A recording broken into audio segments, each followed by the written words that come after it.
എല്ലാവർക്കും നമസ്കാരം. പുതിയൊരു റീഡിങ്ങിലേക്ക് സ്വാഗതം. ഇന്നത്തെ റീഡിങ്ങിൽ നിങ്ങൾ മനസ്സിൽ ആഗ്രഹിക്കുന്ന അല്ലെങ്കിൽ വിചാരിക്കുന്ന ഒരു പേഴ്സൺ അവരുടെ കറണ്ട് ഫീലിങ്സ് എന്താണെന്ന് നോക്കാം. ഇതൊരു ജനറൽ റീഡിംഗ് ആണ്, കളക്റ്റീവ് റീഡിംഗ് ആണ്, ടൈംലെസ് റീഡിംഗ് ആണ്. നിങ്ങൾ എപ്പോൾ കാണുന്നു അപ്പോൾ മുതലായിരിക്കും നിങ്ങൾക്ക് ഇത് വാലിഡ് ആകുന്നത്. അതുപോലെ ഇതിലുള്ള പോസിറ്റീവായ കാര്യങ്ങളെയും നിങ്ങൾക്ക് റെസൊനേറ്റ് ആകുന്ന കാര്യങ്ങളെയും മാത്രം നിങ്ങൾ അട്രാക്റ്റ് ചെയ്യുക, അല്ലാത്തത് വിട്ട് കളയുക.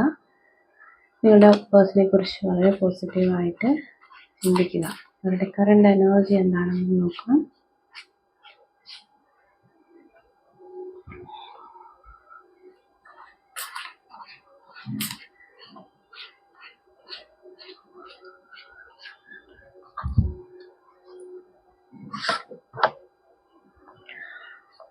Two of Pentacles, the Lovers, the Hierophant, Queen of Cups, Ten of Wands, Two of Swords, Nine of Pentacles, Eight of Swords.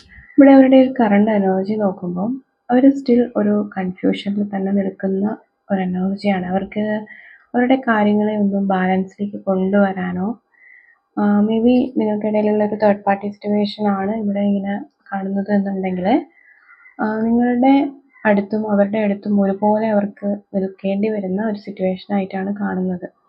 അപ്പം അതിനെ ഹാൻഡിൽ ചെയ്യാൻ അവർ ഒരുപാട് കഷ്ടപ്പെടുന്നുണ്ട്. എങ്ങനെ ഒന്ന് ബാലൻസ് ഇവിടെ two of pentacles and two of swords എന്ന് പറയുമ്പം രണ്ട് ഓപ്പർച്യൂണിറ്റീസ് അവരുടെ ലൈഫിൽ രണ്ട് സിറ്റുവേഷൻസിനെയാണ് ഇവിടെ കാണിക്കുന്നത്. ഒന്ന് നിങ്ങളായിരിക്കാം, ഒന്ന് നിങ്ങളുടെ ഒരു തേർഡ് പാർട്ടി ആയിരിക്കാം. അപ്പോൾ അതിനകത്ത് അവർ ബാലൻസ് ചെയ്ത് കൊണ്ടുപോകാൻ അവർ കുറച്ചധികം ബുദ്ധിമുട്ടുന്ന ഒരു സിറ്റുവേഷനാണ്. അതുപോലെ തന്നെ അതിൻ്റെ ഒരു സിറ്റുവേഷൻ, അതായത് ഇപ്പോൾ നമുക്ക് അവരുടെ തേർഡ് പാർട്ടി, നിങ്ങളുടെ തേർഡ് പാർട്ടി സിറ്റുവേഷനിൽ അവരെ ഒന്ന് പിടിച്ചു നിർത്തിയിരിക്കുന്ന ഒരു എനർജി ആയിട്ടാണ് ഇവിടെ വരുന്നതും.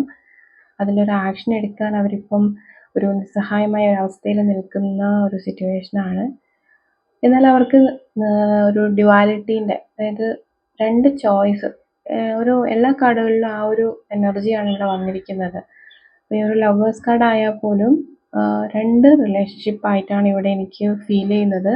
ഒന്ന് നിങ്ങളുമായിട്ടുള്ള റിലേഷൻഷിപ്പ് ആയിരിക്കാം, ഒന്ന് മറ്റ് അവരുടെ ഫാമിലിയോ ലൈക്ക് വേറെ ഏതെങ്കിലും തരത്തിലുള്ള ഒരു കണക്ഷൻ, അങ്ങനെയുള്ള ഒരു റിലേഷൻഷിപ്പ് ആയിട്ടാണ് ഇവിടെ തോന്നുന്നതും.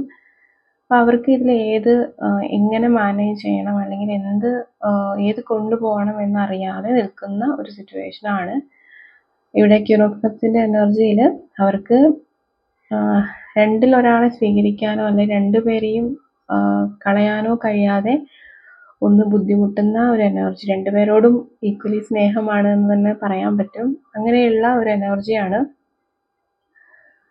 സോ നയൻ ഓഫ് പെൻറ്റക്കിൾസ് എന്ന് പറയുമ്പോൾ അവിടെ ആ ഒരു തേർഡ് പേഴ്സണിൽ നിന്ന് അവർക്കൊരു ഫിനാൻഷ്യൽ ഗെയിനോ അങ്ങനെ എന്തോ ഒരു കാര്യത്തിലാണ് അവരെ കൂടുതൽ അവിടെ ഹോൾഡ് ചെയ്ത് വെച്ചിരിക്കുന്നത്. അതുകൊണ്ട് തന്നെ പെട്ടെന്ന് അവർക്കൊരു വിട്ടു പോരാൻ കഴിയാത്ത രീതിയിലുള്ള ഒരു കണക്ഷനായിട്ടും കാണുന്നുണ്ട്. അതുപോലെ അത് കുറച്ചൊരു സൊസൈറ്റി കൺസേൺ ആയിട്ടുള്ള ഒരു ബന്ധമായിട്ടും കാണാം.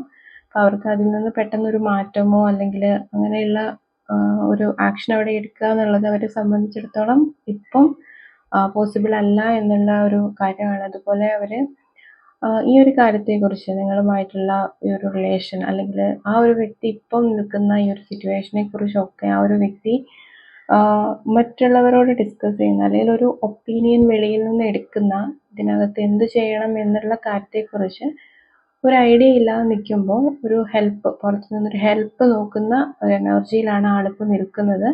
അപ്പോൾ ഇത്രയാണ് ആളുടെ ഒരു കറണ്ട് എനർജി എന്ന് പറയുമ്പം നമുക്ക് ഈ ഒരു സ്പ്രെഡിൽ വന്നിരിക്കുന്നത്. അപ്പോൾ അവർക്ക് നിങ്ങളുമായിട്ടുള്ള റിലേഷൻഷിപ്പിൽ ഇനി അവരെടുക്കാൻ പോകുന്ന ആക്ഷൻ എന്താണ്, അതിനകത്ത് എന്തെങ്കിലും ഒരു ആക്ഷൻ എടുക്കാൻ അവരിപ്പോൾ നോക്കുന്നുണ്ടോ എന്ന് നോക്കാം.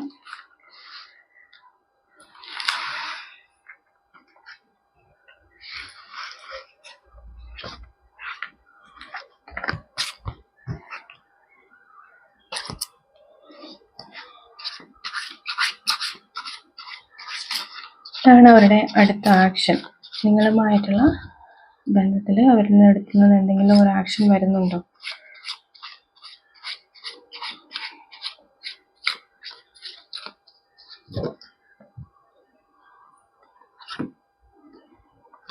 Queen of Wands ആണ് ആദ്യം വന്നിരിക്കുന്നത്. Again Two of Pentacles വന്നിരിക്കുന്നു.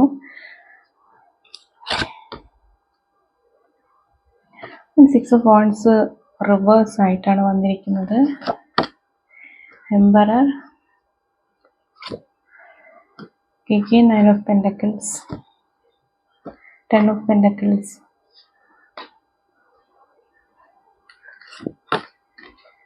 Six of Pentacles, the Sun, Queen of Cups, Knight of Cups, Six of Swords, Ten of Cups, Wheel of Fortune.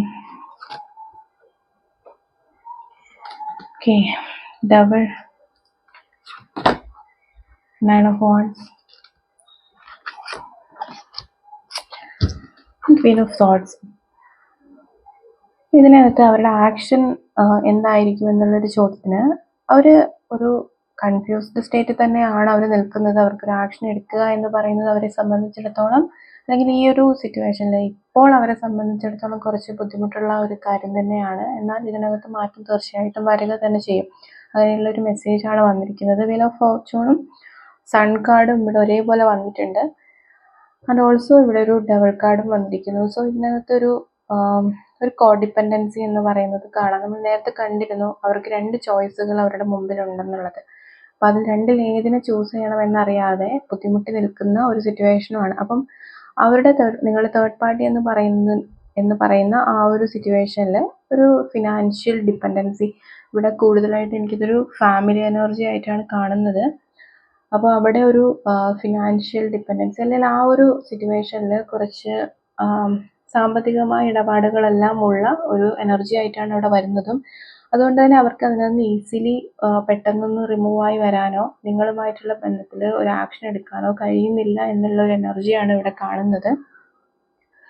പക്ഷെ അവർ നിങ്ങളുമായിട്ടുള്ള ബന്ധത്തിൽ വളരെ സീരിയസ് ആണ്. അതായത് എംപററുടെ ഒരു എനർജി ഇവിടെ നിൽക്കുന്നത് കൊണ്ട് തന്നെ നമുക്ക് പറയാം നിങ്ങളുമായിട്ടുള്ള ഒരു ബന്ധത്തിൽ നിങ്ങളോടുള്ള ഫീലിങ്സ് അല്ലെങ്കിൽ നിങ്ങളുമായിട്ടുള്ള ബന്ധത്തിലുള്ള ആക്ഷനാണ് നമ്മളിവിടെ ചോദിച്ചത്. അപ്പം ഇതിനകത്തൊരു സ്ട്രോങ് ആയിട്ടുള്ള ഒരു ഫൗണ്ടേഷൻ വേണം, അല്ലെങ്കിൽ നിങ്ങളുമായിട്ടുള്ള റിലേഷൻഷിപ്പിനെ അതൊരു മറ്റൊരു രീതിയിലേക്ക് മറ്റൊരു തലത്തിലേക്ക് കൊണ്ടുപോകണമെന്ന് അവർ നന്നായിട്ട് ആഗ്രഹിക്കുന്നുണ്ട്. വീൽ ഓഫ് ഫോർച്യൂൺ എന്ന് പറയുമ്പോഴും ഇതൊരു സൈക്കിൾ പോലെ ഇങ്ങനെ കറങ്ങിക്കൊണ്ടിരിക്കുന്ന ഒരു സിറ്റുവേഷനാണ്. അപ്പോൾ ആ വ്യക്തി ഇപ്പോൾ കരുതുന്നുണ്ട് അവർക്ക് അനുകൂലമായിട്ട് നിങ്ങൾക്ക് അനുകൂലമായിട്ട് ഈ സിറ്റുവേഷൻ മാറും എന്നുള്ള ഒരു എനർജിയിലാണ് ആളിവിടെ നിൽക്കുന്നത്. അപ്പം എനിക്ക് തോന്നുന്നത് ഇവിടെ അവരുടെ ഫാമിലി അല്ലെങ്കിൽ നിങ്ങൾക്കിടയിൽ നിൽക്കുന്ന തേർഡ് പാർട്ടി എന്ന് പറയുന്നത് അതിനൊരു എൻഡിലേക്ക് വരാൻ പോകുന്നു, അല്ലെങ്കിൽ ആ ബന്ധത്തിൽ ഒരു അൺഎക്സ്പെക്റ്റഡ് ആയിട്ടുള്ള ഒരു ചേഞ്ചസ് വന്ന് നിങ്ങളുടെ റിലേഷൻഷിപ്പിൽ ഒരു പോസിറ്റീവായിട്ടുള്ള മാറ്റങ്ങളിലേക്ക് ഇത് കൊണ്ടുവരാൻ പോകുന്നു എന്നുള്ളൊരു മെസ്സേജാണ്. സോ ഇവിടെ ക്യൂൻ ഓഫ് സോഴ്സിൻ്റെ എനർജിയിൽ നിന്ന് നമുക്ക് മനസ്സിലാക്കാം നിങ്ങൾക്ക് ഒരുപാട് സംശയങ്ങൾ ഉണ്ടായിരുന്നിരിക്കണം ഈ ഒരു ബന്ധത്തിൽ. നിങ്ങൾ വിചാരിക്കുന്നുണ്ടാവും ആ പേഴ്സണുള്ള സ്നേഹം റിയൽ ആണോ, അല്ലെങ്കിൽ ആ ഒരു പേഴ്സൺ പറയുന്ന കാര്യങ്ങൾ സത്യമാണോ എന്നുള്ള കാര്യത്തെക്കുറിച്ചൊക്കെ നിങ്ങൾക്കൊരു ഐഡിയ ഉണ്ടാവില്ല. അപ്പം ഈ ഉള്ള കാര്യത്തെക്കുറിച്ച് ഇത്തരത്തിലുള്ള കാര്യങ്ങളെക്കുറിച്ച് എല്ലാം നിങ്ങൾക്കൊരു വ്യക്തത വരാൻ പോകുന്ന ഒരു സമയമായിട്ടാണ് ഇവിടെ കാണുന്നത്. ആ വ്യക്തി തന്നെ നിങ്ങളോട് എല്ലാം കാര്യങ്ങളും തുറന്നു പറയുന്ന ഒരു സിറ്റുവേഷനിലേക്ക് റിലേഷൻഷിപ്പ് മാറാൻ പോകുന്നു എന്നുള്ളതാണ്. അവർ നിൽക്കുന്ന, അതായത് അവരിപ്പം കംഫർട്ടബിൾ ആയിട്ട് നിൽക്കുന്നു എന്ന് നിങ്ങൾ കരുതുന്ന സിറ്റുവേഷനിൽ നിന്ന് അവർ മാറിപ്പോകുന്ന, അവിടെ നിന്നൊരു മൂവ്മെൻ്റ് ആണ് കാണിക്കുന്നത്. അവർ നിങ്ങളുടെ അടുത്തായിരിക്കില്ല ഇപ്പോൾ നിൽക്കുന്നത്. അവർ നിങ്ങളുമായിട്ട് നോ കോണ്ടാക്റ്റ് ആയിരിക്കാം, അല്ലെങ്കിൽ ഒരു ലെസ് കോണ്ടാക്റ്റ് ആയിരിക്കാം, അല്ലെങ്കിൽ വന്ന് ഓൺ ആൻഡ് ഓഫിലൊക്കെ പോയിട്ട് ഒന്ന് ജസ്റ്റ് ഇവിടെ ഉണ്ടോ എന്നൊക്കെ നോക്കി പോകുന്ന ഒരു എനർജിയിലൊക്കെയാണ് നിൽക്കുന്നതെന്നുണ്ടെങ്കിൽ അവർ ഇപ്പോൾ നിൽക്കുന്ന സിറ്റുവേഷനിൽ നിന്ന് ഒരു മാറ്റം, ഒരു ചേഞ്ച്, ആ ഒരു എനർജിയിൽ നിന്ന് മാറി അവർ സ്വസ്ഥമായിട്ടൊന്ന് ഇരുന്ന് ആലോചിക്കാനുള്ള ഒരു സിറ്റുവേഷനിലേക്ക് റിലേഷൻഷിപ്പ് മാറുന്നു എന്നുള്ളൊരു മെസ്സേജ് ഇവിടെ കാണുന്നുണ്ട്. ഓൾസോ ഈ ഒരു ഡബിൾ എനർജി എന്ന് പറയുന്നതും ഒരു എൻഡ് പോയിന്റിലേക്ക് വരാൻ പോവാണ്. അതായത് നിങ്ങളുടെ റിലേഷൻഷിപ്പിൽ ഒരു പാറ്റേൺസ് റിപ്പീറ്റഡ് ആയിട്ട് നിങ്ങൾക്ക് കാണുന്നുണ്ടാവും. നിങ്ങൾ ഒബ്സർവ് ചെയ്ത് കഴിഞ്ഞാൽ ഈ വ്യക്തി വന്നിട്ട് ജസ്റ്റ് കുറച്ച് നാൾ നിങ്ങളുമായിട്ടൊരു കോണ്ടാക്റ്റിലിരുന്ന് വീണ്ടും ആൾ തിരികെ പോകുന്ന ഒരു എനർജി ആയിരിക്കും. അപ്പോൾ അത്തരത്തിലുള്ള ഒരു, കാരണം നിങ്ങൾക്ക് തന്നെ ഒരു വ്യക്തത ഉണ്ടാവില്ല ഇതെന്താണ് സംഭവിക്കുന്നത് എന്നുള്ളത്. അത്തരത്തിലുള്ള ഒരു പാറ്റേൺസ്, കാരണം അത് അവിടെ അപ്പുറത്ത്, അതായത് നിങ്ങളുടെ തേർഡ് പാർട്ടിയുമായിട്ട് അങ്ങനെയുള്ള ഒരു കണക്ഷൻ അവിടെ നിൽക്കുന്നത് കൊണ്ടാണ് അവർക്ക് ഇവിടെ വന്നിട്ട് കണ്ടിന്യൂസ് ആയിട്ട് നിൽക്കാൻ കഴിയാത്തത്.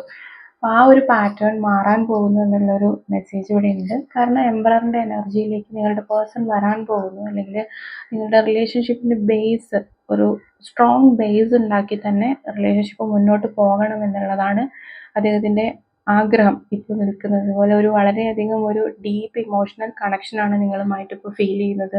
ആ ക്യൂൻ ഓഫ് കപ്സിൻ്റെ എനർജിയിൽ നിന്ന് നമുക്ക് മനസ്സിലാവും അത്രത്തോളം ഒരു ഇൻറ്റൻസ് ആയിട്ടുള്ള ഒരു ഇമോഷൻ, ഇൻറ്റൻസ് ആയിട്ടുള്ള ഒരു ഫീലിങ്സ് നിങ്ങളോടുണ്ട്. നിങ്ങളുടെ കൂടെ ഇരിക്കുമ്പോഴൊക്കെ വളരെ ഹാപ്പി ആയിട്ട്, ലൈക്ക് നിങ്ങൾ ഒരു ബ്രൈറ്റ് ആയിട്ട്, അവരുടെ ലൈഫിൽ ഏറ്റവും ബ്രൈറ്റ് പേഴ്സണായിട്ട് അവർ കാണുന്നത് നിങ്ങളെയാണ്. അപ്പോൾ നിങ്ങളുടെ കൂടെ ഇരിക്കുമ്പോൾ അത്രയും ഒരു പോസിറ്റിവിറ്റി, ഒരു പോസിറ്റീവ് എനർജി ഒക്കെ നിങ്ങൾ അവർക്ക് കൊടുക്കുന്നുണ്ടാവും. അത്രയും നിങ്ങൾ അവരെ, ആ ഒരു പേഴ്സണെ ലൈഫിൽ എൻകറേജ് ചെയ്ത് കൂടെ നിൽക്കുന്ന ഒരു ആളായിരിക്കാം. കാരണം നിങ്ങളുടെ അടുത്ത് നിന്ന് അവർക്ക് എല്ലാത്തിനുമുള്ള ഒരു സൊല്യൂഷൻ ഉണ്ട്. 6 ഓഫ് പെന്റക്കിൾസ് എന്ന് പറയുമ്പോൾ നിങ്ങൾ എപ്പോഴും കൂടുതൽ പ്രിവിലേജ് അല്ലെങ്കിൽ കൂടുതൽ വെയിറ്റേജ് കൊടുക്കുന്ന ഈ ഒരു വ്യക്തിയുടെ സ്നേഹത്തിനായിരിക്കും. നിങ്ങൾ മറ്റുള്ള എല്ലാവരെയും മാറ്റി നിർത്തിയിട്ട് നിങ്ങൾ ഈ ഒരു പേഴ്സണെ ആയിരിക്കാം കൂടുതലായിട്ട് ഏറ്റവും, എൻ്റെ ലൈഫിൽ ഏറ്റവും ഇമ്പോർട്ടൻ്റ് ആയ ഒരാൾ ഇതാണ് എന്നുള്ള രീതിയിൽ നിങ്ങൾ കൂടുതലൊരു പ്രിവിലേജ് കൊടുക്കുന്നതൊക്കെ ഈ ഒരു പേഴ്സൺ ആയിരിക്കും. ഇദ്ദേഹത്തിന് ഇതെല്ലാം അറിയാം. കാരണം ആൾക്ക് ഏറ്റവും കൂടുതൽ ഒരു റെസ്പെക്റ്റ് കിട്ടുന്നതും ആള് ഏറ്റവും വേർത്തി ആയിട്ടൊക്കെ തോന്നുന്നത് നിങ്ങളുടെ അടുത്ത് വരുമ്പോഴാണ്. ഇതെല്ലാം വളരെ നന്നായി അറിയാവുന്നത് കൊണ്ട് തന്നെ ഈ റിലേഷനിൽ ഒരു മാറ്റം കൊണ്ടുവരണം. അവരിപ്പോൾ നിൽക്കുന്ന ആ ഒരു സിറ്റുവേഷനിൽ നിന്ന് ഒന്ന് മാറി നിൽക്കണം, അല്ലെങ്കിൽ അതിൽ നിന്നൊരു മാറ്റം വരണം എന്നൊക്കെ അവർ തീവ്രമായിട്ട് അവിടെ ആഗ്രഹിക്കുന്നുണ്ട്. ഇതിനകത്തൊരു ഫെമിനൈൻ എനർജി വളരെ പവർഫുൾ ആയിട്ട് നമുക്ക് കാണാൻ പറ്റുന്നുണ്ട്. ക്യൂൻ ഓഫ് കപ്സിൻ, ക്യൂൻ ഓഫ് വാൻസിൻ്റെ എനർജിയിലുള്ളതും 9 ഓഫ് പെന്റക്കിൾസിൻ്റെ എനർജിയിലുള്ളതും ഒരു വളരെ സ്ട്രോങ് ആയിട്ട് നിൽക്കുന്ന ഒരു ഫെമിനൈൻ എനർജിയാണ്. രണ്ടാളുടെയും ഫീച്ചേഴ്സ്, യെല്ലോ ഡ്രസ്സ്, രണ്ടാളുടെ ഒരു ബ്രൗൺ ഹെയർ. ഇപ്പോൾ അവർ ഫിനാൻഷ്യലി ഒരുവിധം സെറ്റിലായിട്ടുള്ള ഒരു അത്യാവശ്യം നല്ല രീതിയിൽ പ്രൊവൈഡിങ് ചെയ്യാൻ പറ്റുന്ന ഒരു എനർജിയാണ്. അതുപോലെ തന്നെ ഈ ഒരു പേഴ്സണെ കൺട്രോൾ ചെയ്ത് അവരുടെ ഒരു കയ്യിൽ നിർത്താൻ കഴിവുള്ളതുമായ ഒരു എനർജി ആയിട്ടാണ് ഇവിടെ കാണുന്നത്. അപ്പോൾ ഇതായിരിക്കാം നിങ്ങളുടെ തേർഡ് പേഴ്സൺ ആയിട്ട് ഇവിടെ കാണുന്നത്. ഫെമിനൈൻ എനർജി എന്ന് പറയുമ്പോൾ അത് മസ്കുലൈൻ ബോഡിയിൽ, അതായത് പുരുഷന്റെ ശരീരത്തിലുള്ള ആ ഒരു എനർജിയും ആകാം, ഏത് വേണമെങ്കിലും ആകാം. ഇങ്ങനെയായാലും ഒരു സ്ട്രോങ് ആയിട്ടുള്ള ഒരു കൺട്രോളിങ് എനർജി ഇവിടെ നിങ്ങളുടെ പേഴ്സന്റെ മേലെ കാണുന്നുണ്ട്. അതുകൊണ്ടാണ് അവർക്ക് നിങ്ങളുടെ അടുത്തേക്ക് വരണമെന്ന് വിചാരിക്കുമ്പോൾ തന്നെ അവർക്ക് അവിടെ വീണ്ടും ഹോൾഡ് ചെയ്ത് നിൽക്കേണ്ടി വരുന്നത്. ഇങ്ങനെയുള്ള ഒരു മെസ്സേജാണ് ഇതിനകത്ത് കാണുന്നത്. അതുപോലെ ക്യൂൻ ഓഫ് തോട്ട്സിൻ്റെ എന്ന് പറയുമ്പോൾ നമുക്ക് നിങ്ങൾക്ക് എല്ലാ കാര്യത്തിലും വളരെ വ്യക്തത വരുന്ന ഒരു എനർജിയിലേക്ക് നിങ്ങൾ മാറാൻ പോകുന്നു, അല്ലെങ്കിൽ നിങ്ങളുടെ റിലേഷൻഷിപ്പിൽ ഒളിഞ്ഞിരിക്കുന്ന പല രഹസ്യങ്ങളും റിവീൽ ആകാൻ പോകുന്നു എന്നുള്ളൊരു മെസ്സേജാണ്. ഒരു പേഴ്സൺ വളരെയധികം കഷ്ടപ്പെടുന്നുണ്ട്, വളരെയധികം ഹാർഡ് വർക്ക് ചെയ്യുന്നുണ്ട്. എത്ര അവർ അവരുടെ സിറ്റുവേഷനിൽ, അല്ലെങ്കിൽ അവരിപ്പോൾ അവരുടെ ഒരു ഇതിൽ നിന്നിട്ട് അവർ നോക്കുന്നത് നിങ്ങളിലേക്കാണ്. നിങ്ങൾ എന്താ ചെയ്യുന്നത്, നിങ്ങൾ എവിടെയാണ്, നിങ്ങൾ ഒക്കെയാണോ, അല്ലെങ്കിൽ നിങ്ങൾ നഷ്ടപ്പെട്ടു പോയോ, ഈ ഒരു കാര്യങ്ങളിലേക്കൊക്കെയാണ് അവർ നോക്കിക്കൊണ്ടിരിക്കുന്നത്. എന്നാൽ നിങ്ങളുമൊത്തുള്ള ഒരു മൊമെന്റ്സ്, നിങ്ങളുടെ കൂടെ ആയിരിക്കാം അവരൊരു ഫാമിലിയൊക്കെ പ്ലാൻ ചെയ്തിട്ടുണ്ടാവും. ഒന്നിച്ച് അത്രയും ഹാപ്പി ആയിട്ട് പോകണമെന്നൊക്കെ ആഗ്രഹിച്ച ഒരു റിലേഷൻഷിപ്പ് ആയിരിക്കാം. അപ്പം നമ്മൾ പറയും ഈ റിലേഷൻഷിപ്പുകൾക്കിടയിൽ പ്രശ്നങ്ങൾ ഉണ്ടാകുന്നതും മറ്റു ആളുകൾ ഇടപെടുന്നതും ഒക്കെ ഒരു കാർമിക് പീരീഡ് ആണെന്നാണ് പറയുക. അപ്പം ആ ഒരു കാർമിക്സിന്റെ ഇടപെടൽ കഴിഞ്ഞ് കഴിയുമ്പോൾ, അവരോടുള്ള ഒരു സോൾ കോൺട്രാക്ട് കഴിഞ്ഞ് കഴിയുമ്പോൾ അവരങ്ങ് പൊയ്ക്കോളും. അപ്പം നിങ്ങളുടെ പേഴ്സണും ഈ ഒരു വീൽ ഓഫ് ഫോർച്യൂൺ, അതായത് നമുക്ക് അനുകൂലമായിട്ടൊരു കാലം തിരിഞ്ഞു വരട്ടെ, അല്ലെങ്കിൽ വരും എന്നുള്ള ഒരു പ്രതീക്ഷയിൽ തന്നെ നിൽക്കുന്ന ഒരു എനർജിയാണ്. അല്ല, അവിടെ നിന്ന് ഒരു ആക്ഷൻ, നിങ്ങൾക്കുള്ള ഒരു ആക്ഷൻ അവിടെ വരുന്നതായിട്ടും കാണുന്നുണ്ട്. നൈറ്റ് ഓഫ് കപ്സിൽ ഒരു ലവ് ആക്ഷൻ, നിങ്ങൾക്കൊരു മെസ്സേജോ കോളോ എന്തെങ്കിലും ഒക്കെ അവിടെ നിന്ന് നമുക്ക് എക്സ്പെക്ട് ചെയ്യാൻ പറ്റുന്ന ഒരു സിറ്റുവേഷനും കൂടെയാണ്. ഇത്രയാണ് ഈ ഒരു റീഡിങ്ങിൽ വന്നിരിക്കുന്നത്. കുറച്ച് ക്ലൂസ് കൂടി എടുക്കാം.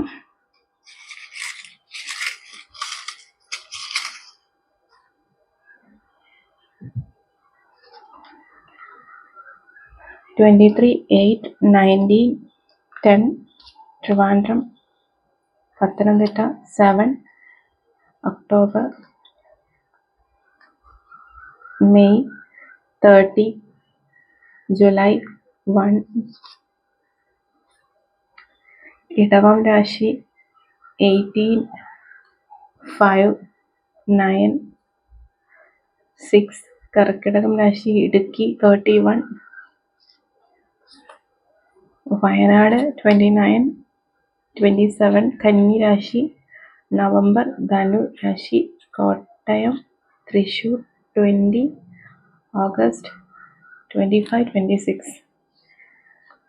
ആൻഡ് വൃശ്ചികം രാശി, തുലാം രാശി, മിഥുനം രാശി 14. ഇത്രയാണ് ഇതിൽ കണക്റ്റായി വന്നിരിക്കുന്ന ക്ലൂസ് എന്ന് പറയുന്നത്. നിങ്ങൾക്ക് റെസനേറ്റ് ആകുന്ന കാര്യങ്ങൾ എടുക്കുക, അല്ലാത്ത പോസിറ്റീവായ കാര്യങ്ങളെ നിങ്ങൾ അട്രാക്റ്റ് ചെയ്യുക, നിങ്ങൾ ക്ലെയിം ചെയ്യുക. അതുപോലെ ടാരറ്റ് പേഴ്സണൽ റീഡിംഗ് ആവശ്യമുള്ളവർക്കും റെക്കി ഹീലിംഗ് സെക്ഷൻസ് ആവശ്യമുള്ളവർക്കും ആകാശിക് റെക്കോർഡ് റീഡിംഗ് ആവശ്യമുള്ളവർക്കും അവിടെ തന്നിരിക്കുന്ന വാട്സപ്പ് നമ്പറിലേക്ക് കോൺടാക്റ്റ് ചെയ്യാവുന്നതാണ്. എല്ലാവർക്കും ഒരുപാട് ബ്ലെസ്സിങ്സ്. Thank you.